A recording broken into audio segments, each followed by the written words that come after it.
Nous sommes dans les années 1980, dans la grande ville de Gotham City. Arthur Fleck, mentalement fragile, travaille comme clown à mi-temps tout en rêvant de devenir comédien de stand-up.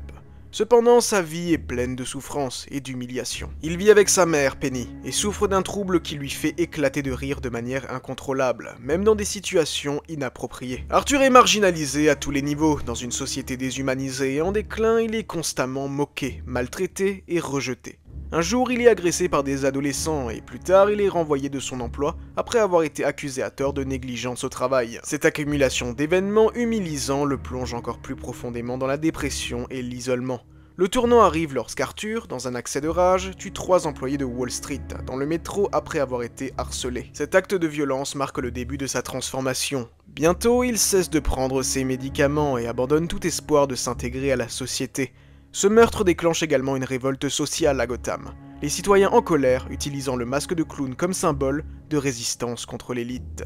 Arthur découvre également que sa mère, avec qui il avait une relation très proche, lui a menti toute sa vie sur sa véritable identité. Elle prétendait qu'il était le fils illégitime de Thomas Wayne, un homme d'affaires riche et puissant. Cependant, Arthur apprend que cela était un délire de sa mère, et qu'elle avait en fait abusé de lui lorsqu'il était enfant. Cette révélation finit par briser définitivement son esprit. À mesure que sa santé mentale se détériore, Arthur accepte sa nouvelle identité en tant que Joker. Il commence à s'habiller, à se maquiller comme un clown, adoptant une attitude plus confiante et dangereuse. Sa transformation atteint son paroxysme lorsqu'il est invité sur le talk show de son idole, Murray Franklin, joué par Robert De Niro. Ce dernier avait diffusé une vidéo d'Arthur ratant un numéro de stand-up pour se moquer de lui.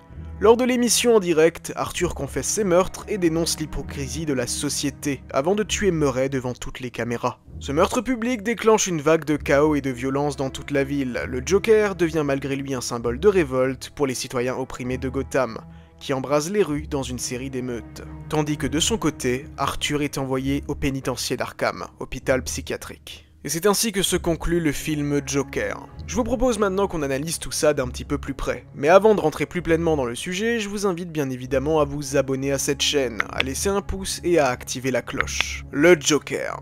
Un des personnages les plus emblématiques et terrifiants de l'univers DC. Mais Joker, réalisé par Todd Phillips, est bien plus qu'une simple histoire de super-vilain. C'est une plongée profonde dans la folie humaine et les fractures d'une société au bord de l'implosion. Le film a rencontré un succès immense, tant critique que commercial. Joaquin Phoenix, dans le rôle principal, a livré une performance incroyable, qui lui a valu un Oscar. Ce succès était pour le moins inattendu et a créé une véritable Joker-mania. Aujourd'hui, nous allons décortiquer Joker, de ses inspirations à son impact culturel, en passant par les messages qu'il véhicule sur la société. Préparez-vous, on plonge dans la folie du Joker, avant de s'aventurer, dans quelques jours, dans une folie à deux. Pour bien comprendre Joker, il faut d'abord se pencher sur l'histoire du personnage. Créé en 1940 par Bill Finger, Bob Kane et Jerry Robinson, le Joker est rapidement devenu l'antagoniste le plus célèbre de l'univers de Batman.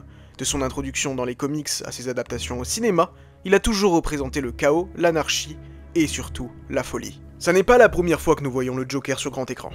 Jack Nicholson l'a incarné dans le Batman de Tim Burton en 1989, avec une interprétation excentrique et très théâtrale. Puis il y a eu l'incroyable performance de Heath Ledger dans The Dark Knight en 2008, un rôle qui lui a valu un Oscar posthume et qui a marqué toute une génération. Mais Todd Phillips a voulu faire quelque chose de différent. Il a puisé son inspiration dans des films comme Taxi Driver et The King of Comedy de Martin Scorsese, qui explore déjà des thèmes de marginalisation, de colère sociale et de solitude. Phillips ne voulait pas faire un film de super-héros classique. Il a voulu ancrer son histoire dans une réalité crue et sombre, un monde qui ressemble étrangement au nôtre. Maintenant entrons dans le cœur du film. L'histoire se concentre sur Arthur Fleck, un homme qui vit en marge de la société. Il travaille comme clown et rêve de devenir comédien de stand-up. Mais Arthur n'est pas comme les autres. Il souffre de troubles mentaux et est constamment rabaissé, humilié et exclu. La société de Gotham est froide, cruelle et Arthur est complètement invisible à ses yeux. Ce qui est fascinant dans Joker, c'est la manière dont le film aborde des thèmes très profonds et très actuels. Tout d'abord, l'aliénation sociale. Arthur est un homme brisé, invisible. Le film montre à quel point il est ignoré et maltraité par les gens autour de lui. Cette aliénation est au cœur de son passage de victime à bourreau. Arthur est-il un produit de son environnement ou a-t-il choisi la violence ? Un autre thème central est la maladie mentale. Le film montre à quel point Arthur est abandonné par un système qui ne fonctionne pas. Son traitement est coupé, faute de financement, et il se retrouve livré à lui-même. C'est à ce moment-là que la pente devient glissante, que la frontière entre la maladie mentale et la violence s'efface. Gotham est un reflet des tensions sociales de notre époque. Les riches vivent dans le luxe, tandis que les pauvres sont laissés pour compte. Le personnage de Thomas Wayne, qui méprise les classes populaires, symbolise cette déconnexion entre les élites et le peuple. Le film montre comment cette fracture sociale finit par exploser. Dans une scène marquante, Arthur tue des employés de Wall Street dans le métro, ce qui déclenche une vague de violence et de manifestations dans toute la ville. Il devient malgré lui un symbole pour les classes opprimées, bien qu'il ne cherche jamais à être un leader politique. Il est impossible de parler de Joker sans mentionner la performance de Joaquin Phoenix.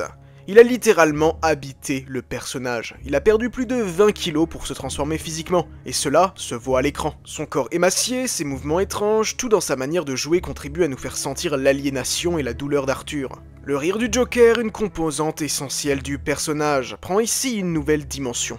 Ce rire que Arthur ne peut pas contrôler à cause de sa maladie est à la fois pathétique et terrifiant.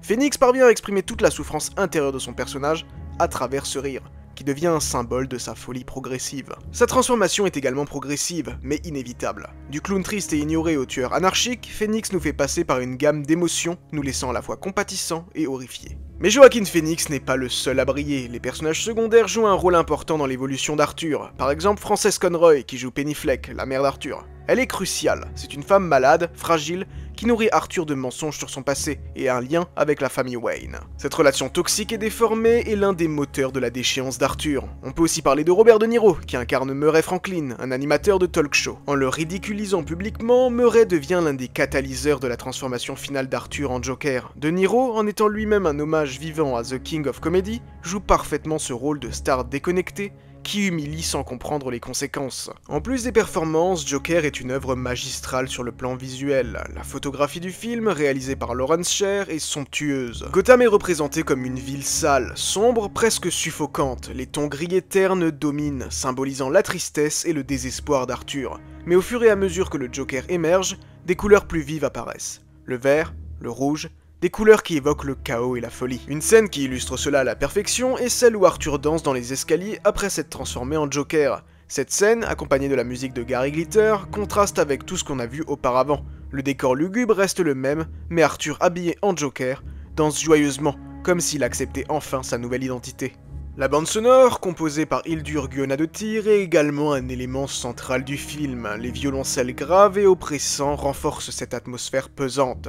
La musique semble suivre les émotions d'Arthur, devenant plus chaotique à mesure qu'il sombre dans la folie. Le film a provoqué de vives réactions à sa sortie. Certains ont vu dans Joker un chef-d'œuvre critique de notre société moderne, un film qui explore la souffrance humaine et les conséquences d'une société défaillante. D'autres, cependant, l'ont critiqué pour ce qu'ils considèrent comme une glorification de la violence. Certains craignaient même que le film inspire des actes de violence dans le monde réel, notamment en raison de l'empathie qu'on peut ressentir pour Arthur, malgré ses actes horribles. Le film interroge en effet sur la question de savoir jusqu'où peut-on sympathiser avec un personnage aussi destructeur. Doit-on excuser la violence parce qu'on comprend ses origines? Joker pose cette question sans jamais donner de réponse claire. Malgré les controverses, Joker est devenu un véritable phénomène culturel. Il a permis d'aborder des sujets comme la santé mentale, les inégalités sociales et la violence de manière complexe et nuancée. Le personnage du Joker est désormais plus qu'un simple méchant de comics.